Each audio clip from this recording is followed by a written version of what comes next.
You're not even worth the effort anymore. I can't believe I spent 15 years on someone so average. Those were the exact words my husband said to me over breakfast on a Tuesday morning in March. Not during an argument, not in a moment of anger, just casually, as if he were commenting on the weather while scrolling through his phone and eating the omelet I had just made for him. I remember my fork pausing halfway to my mouth. I remember the morning light pouring through the kitchen window of our Boston brownstone. I remember thinking how strange it is that the end of a marriage can feel so ordinary. "Excuse me?" I managed to say. He didn't look up. "You heard me, Claire. I'm done pretending. I haven't been attracted to you in years. You've let yourself go. You're dull. You don't have anything interesting to say anymore. I'm moving into the guest room." Just like that, he stood up, placed his plate in the sink, and walked away. 15 years of marriage dismissed in less than 30 seconds. I sat there for nearly 20 minutes, my coffee turning cold, trying to understand what had just happened. The truth is, I wasn't shocked. Not completely. I had seen the signs for months. I had just been too afraid to name them. Let me step back. My name is Clare Morrison. I was 42 years old when this began. I had been married to Daniel Morrison for 15 years. We met in graduate school at the Massachusetts Institute of Technology, both studying engineering. He was brilliant, confident, ambitious. I admired his drive. He said he admired my mind. We built a life together. He became a senior project manager at a tech company. I reduced my career to raise our two children, Emma, 13, and Noah, 10. A familiar story. I told myself it was temporary. I told myself I would return to my career once the kids were older. But somewhere along the way, I stopped being Claire the engineer. I became Claire the wife, Claire the mother, Claire the person who ensured everyone else's life ran smoothly while her own ambitions quietly faded. The warning signs had been there long before that Tuesday morning. Daniel began going to the gym 5 days a week. Suddenly, he cared deeply about his appearance.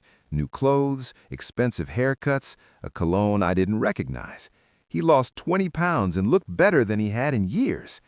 At first, I was proud of him. I encouraged it. At the same time, he stopped touching me.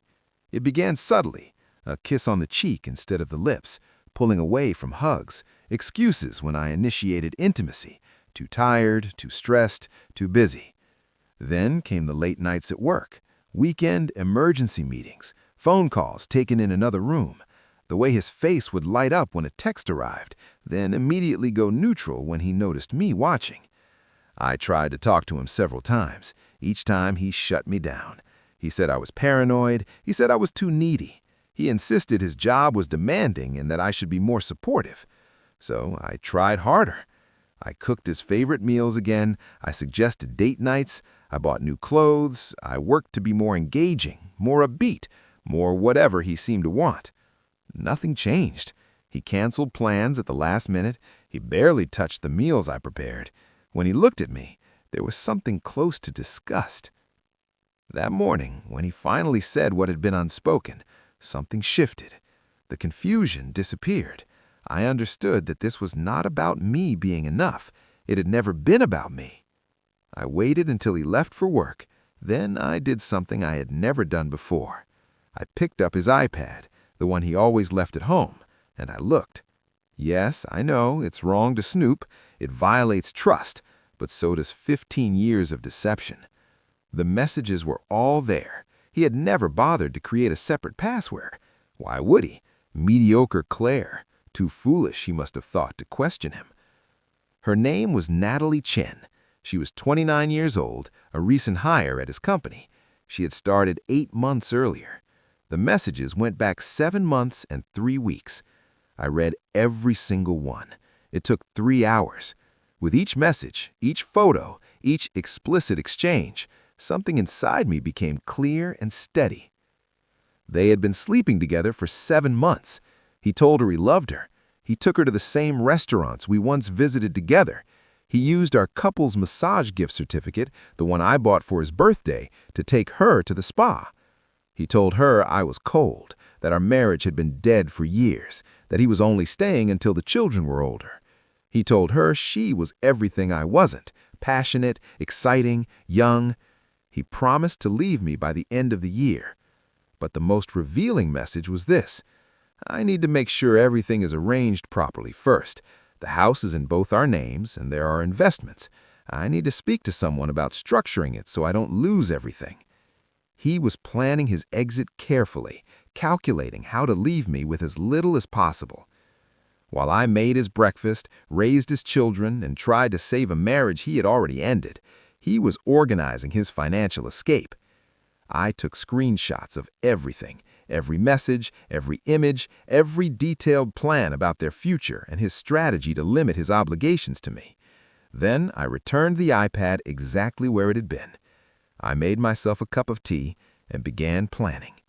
Here is what I did not do. I did not cry. I did not confront him. I did not collapse. I did not call my sister or my best friend. I did not have a breakdown. I became strategic. The old Claire would have confronted him immediately. She would have asked him to choose us, suggested counseling, tried to repair the marriage. She would have believed his excuses, his promises, his attempts to shift blame. But that version of Claire ended on a Tuesday morning in March when her husband called her mediocre. The new Claire focused on the long game. I returned to acting normal, pleasant, unaware, the wife who made dinner every evening and asked about his day, the woman who did not question where he had been or who he was with. Meanwhile, I built my case. I documented everything. I created a separate cloud account he didn't know about and uploaded every screenshot and piece of evidence. I photographed credit card statements showing spa visits, restaurant charges, hotel stays. I opened a bank account in my own name and began transferring small amounts of money from our joint account each week: grocery funds, gas money, small enough that he would not notice. I copied all financial documents we had: investment accounts, retirement funds, the deed to the house, his employment contracts. Then I contacted a lawyer. Not just any lawyer. I asked discreet questions and found the most respected divorce attorney in Boston, Catherine Walsh. She had a reputation for being relentless and securing everything her clients were entitled to. I met her on a Thursday afternoon when Daniel was at work and the children were at school. I brought all the evidence I had collected. She reviewed it carefully. Then she looked at me with clear respect. "Mrs. Morrison," she said, "you've already done most of my work. This case is airtight." He won't have a leg to stand on. Good, I replied, because I want everything I'm legally entitled to. If he wants to call me mediocre, if he wants to dismiss 15 years as meaningless, then he can accept the consequences of that decision. She smiled. I like you. We're going to work well together. We planned everything carefully. In Massachusetts, there is no mandatory separation period for a no-fault divorce, but I didn't want no fault. I wanted the record to reflect exactly what he had done. Catherine advised me to wait a few more weeks to gather additional evidence and ensure he didn't become suspicious and start hiding assets. So I waited. I played the role of the perfect wife. I smiled when he came home late. I said nothing when he moved his belongings into the guest room, claiming it was because of his snoring. I even suggested he take a weekend trip to relax, fully aware he would bring Natalie. He did, and I documented everything: the hotel charge in Vermont, the photos she briefly posted on Instagram of their private getaway before quickly deleting them. During those weeks, I also made another decision. I began focusing on myself. Not for him, not to win him back, for me. I contacted a therapist, Dr. Sarah Park. She was exceptional. In our first session, I outlined everything that had happened. "How do you feel?" she asked. "Angry," I said, embarrassed, foolish for not recognizing it sooner. "You're not foolish," she responded firmly. "You trusted someone you loved. That's not ignorance. That's being human." Over the following weeks, she helped me understand something essential. Daniel's betrayal was not a reflection of my value. It was a reflection of his character.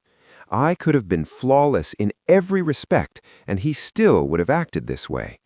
He valued novelty over commitment. He shifted blame to avoid accountability. He chose deception rather than responsibility. I also hired a personal trainer and began working out 4 times a week, not to impress Daniel or compete with Natalie, but because I needed to feel strong. I needed to reclaim ownership of my body and remember its capability. I reconnected with my professional network. I reached out to former colleagues from my engineering career and explored potential opportunities. I reminded myself that I had once been highly skilled at what I did. I began designing a plan for what my life would look like after this was over. 6 weeks after that Tuesday morning, Catherine told me it was time. We filed on a Wednesday. Daniel was served at work. The documents detailed everything: adultery, supporting evidence, a request for primary custody of the children, spousal support, and division of all marital assets. He called me 47 times that afternoon. I did not answer.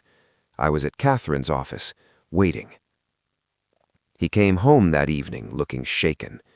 "Claire, we need to talk." "No, we don't," I said evenly. "Everything I need to say is in those documents. You can speak through my attorney." "You don't understand."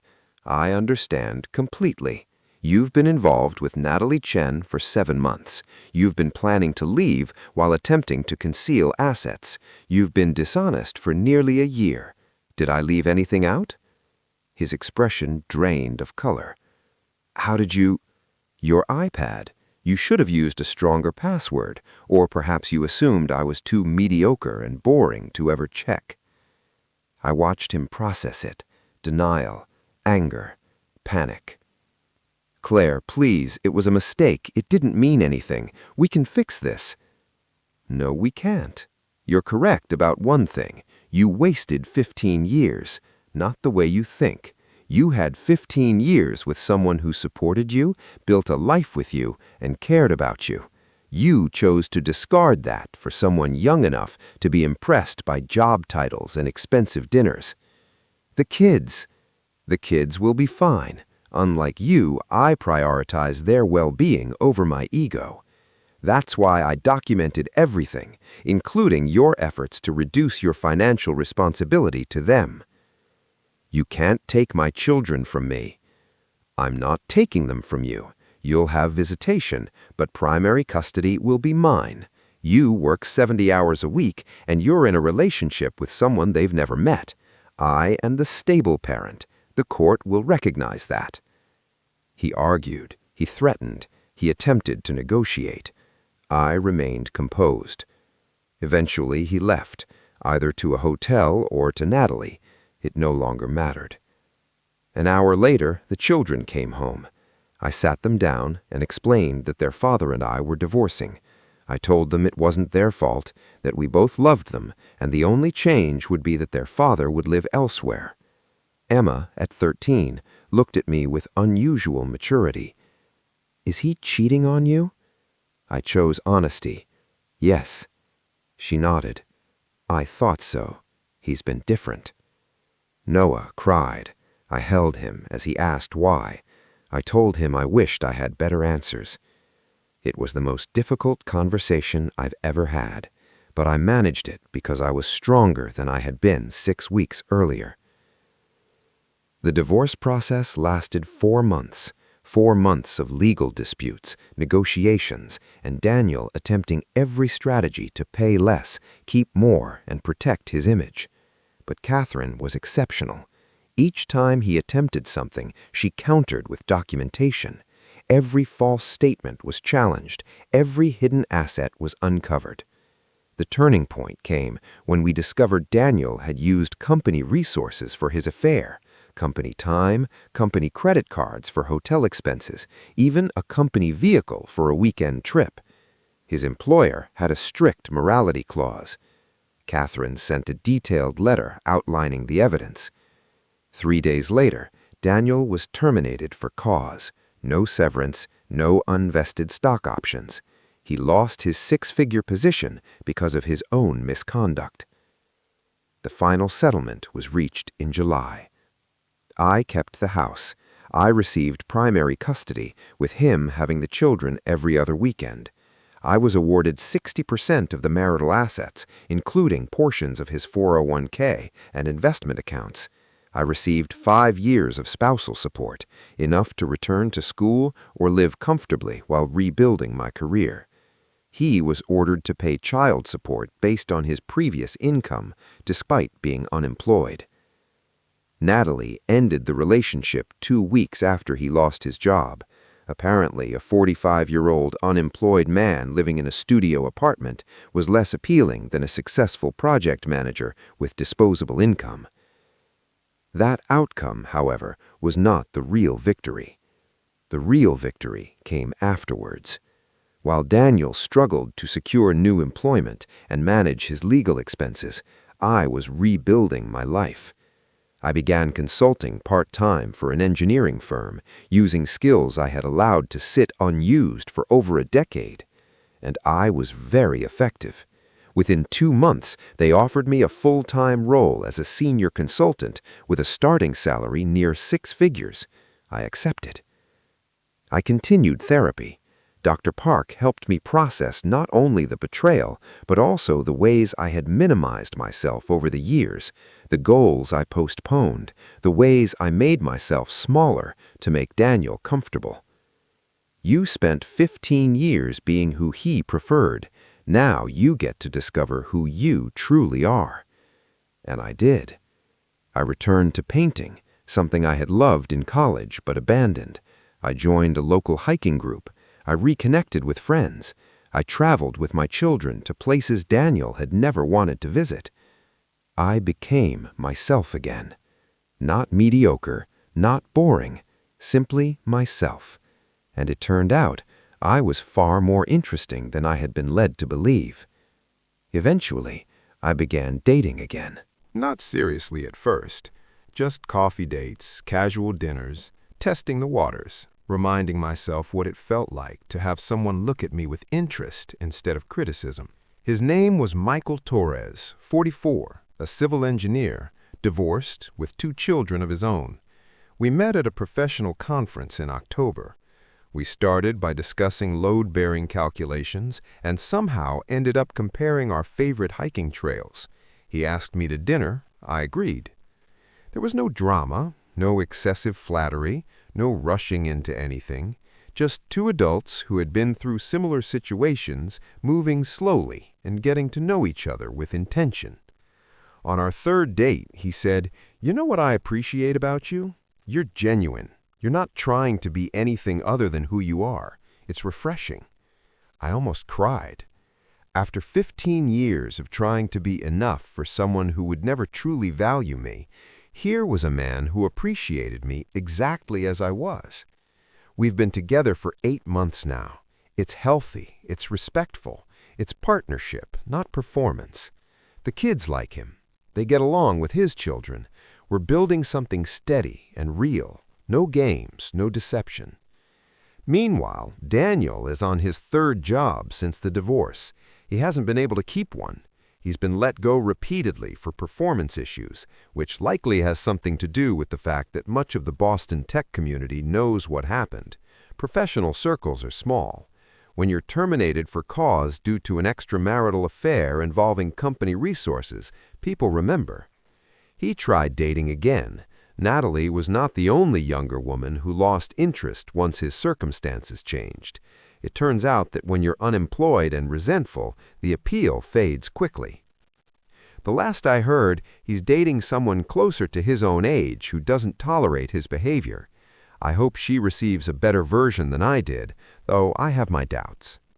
He sees the kids every other weekend, as outlined in our agreement. They're polite with him. Emma tolerates him more than embraces him. Noah makes more of an effort. That's his nature. He's kind and forgiving. Both of them attend therapy to help process everything. About a month ago, I ran into Daniel at a coffee shop downtown. He looked tired, older. The gym routine apparently ended once the membership was no longer affordable. He saw me and paused. I was with Michael. We had just finished a morning run and were laughing about something. We looked relaxed and happy. "Daniel," said Clare. "Daniel," I replied, calm and courteous. He glanced at Michael, then back at me. I could see him assessing the situation, recognizing that I was genuinely content, that I had moved forward in every way that mattered. "You look good," he said quietly. "I am good. Take care of yourself, Daniel." Then I walked away. I didn't need his approval anymore. I didn't need him to recognize what he had lost. I didn't need closure or acknowledgement. I had already moved beyond that. I didn't win because of the settlement. I didn't win because he lost his job. I didn't win because I found a healthier relationship. I won because I found myself that Tuesday morning in March when he called me mediocre. He thought he was diminishing me.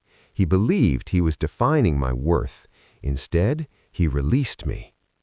Free from trying to satisfy someone who would never be satisfied.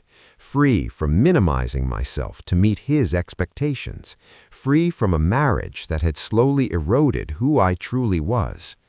He believed those 15 years were wasted, but I spent those years raising 2 remarkable children, building a home, developing resilience, and learning exactly what I would and would not accept in a partner.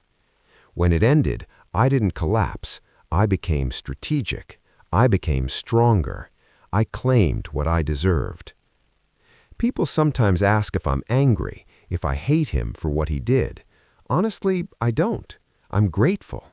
His betrayal, his cruelty, his selfishness, and his lack of respect forced me to wake up. They pushed me to stop living passively. They reminded me that I was capable, intelligent, and worthy, regardless of whether he recognized it. The most effective response is not revenge. It's living so fully that his opinion becomes irrelevant. That's exactly what I've done. I'm 43 now. I have a career. I have children who are thriving. I have a partner who respects me. I have friends who support me, interests that fulfill me, and a life that belongs entirely to me. Daniel wanted to replace me with someone newer. Instead, he exchanged partnership for isolation. He traded stability for instability. He gave up someone who loved him for a series of people who were attracted to what he appeared to represent. I exchanged resentment for peace. I replaced settling with growth. I stopped being mediocre in his eyes and became exceptional in my own. So when my husband said I wasn't worth the effort anymore, in a way, he was correct. I wasn't worth his effort because I deserved far more than he was capable of giving. Now I live a life that demonstrates that truth every single day. That's my story. Not one of victimhood, not one of being destroyed by betrayal. It's a story about being underestimated by someone who believed I was weak, and using that underestimation as the foundation to build something stronger than he ever imagined. The woman he called mediocre is gone. In her place stands someone who knows exactly who she is and exactly what she deserves.